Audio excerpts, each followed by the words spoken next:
आशावादी भएर गलत हुन चाहन्छु, निराशावादी भएर सही होइन।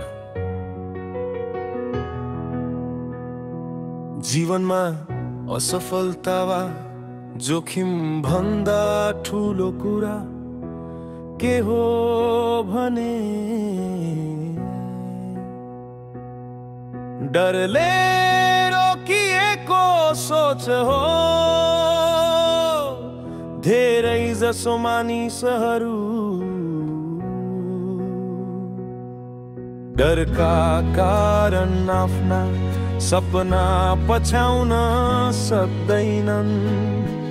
निराशावादी मानिस सधैँ त्रुटि खोज्छ, कठिनाई देख्छ सम्भावना भन्दा। असम्भवतालाई अँगाल्छ,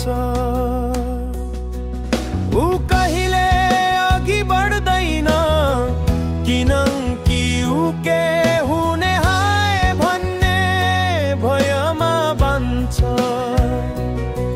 तर आशावादी मानिस गल्ती भए पनि अघि बढ्छ।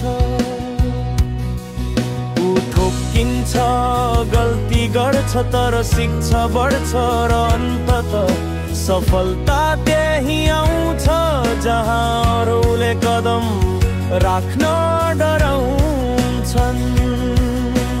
एलन मस्कको यो भनाइ केवल एउटा वाक्य होइन, यो दृष्टिकोण हो, जीवनलाई चुनौतीको रूपमा स्वीकार्ने दृष्टिकोण। ऊ सधैँ नयाँ चुनौतीपूर्ण र असम्भव देखिने लक्ष्यहरू पछ्याउँछ। जब उनी मङ्गल ग्रहमा मानिस पठाउने सपना देख्थे, धेरैले हाँसा उडाउँथे।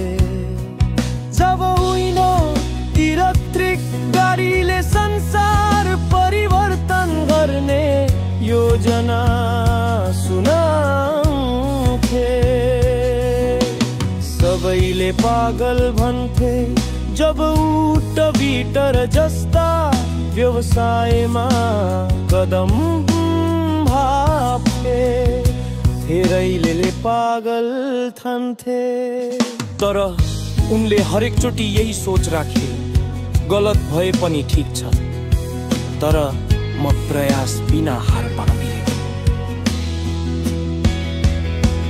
आशावादी हुनु भनेको अन्धविश्वासी हुनु होइन, तर आफूमा र भविष्यमा भरोसा राख्नु हो।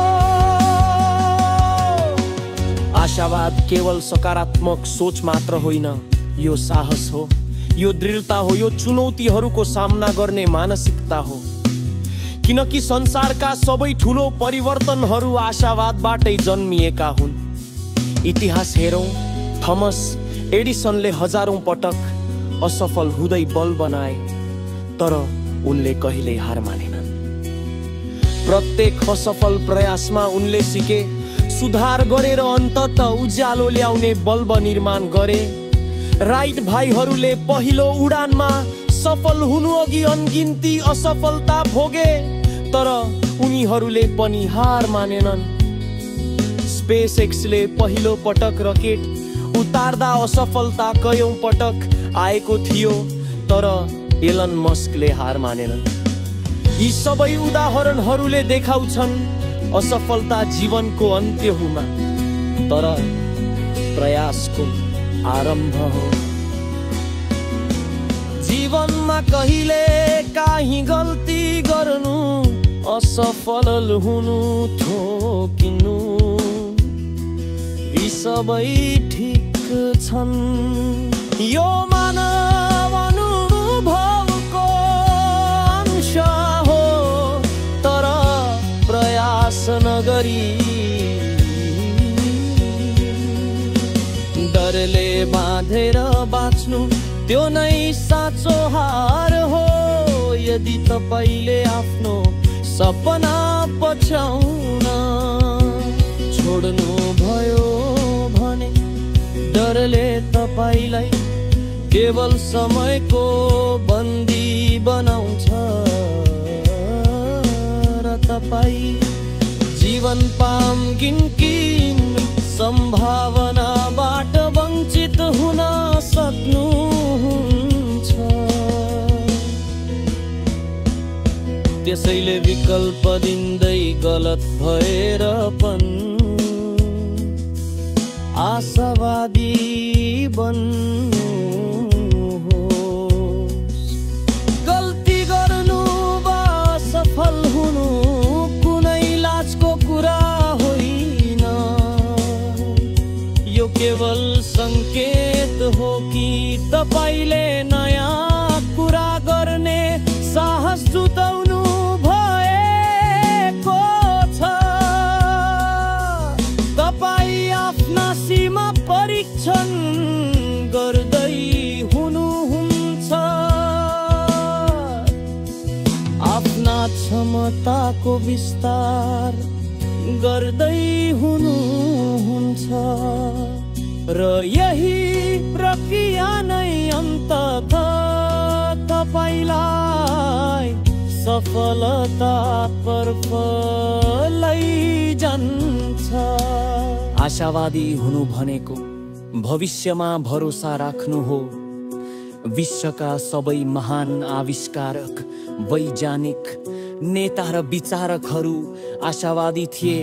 उनीहरू चुनौतीहरू देखेर डराएनन्, असफलताबाट घबराएनन् र असम्भव देखिने कार्यहरूमा कदम राखे।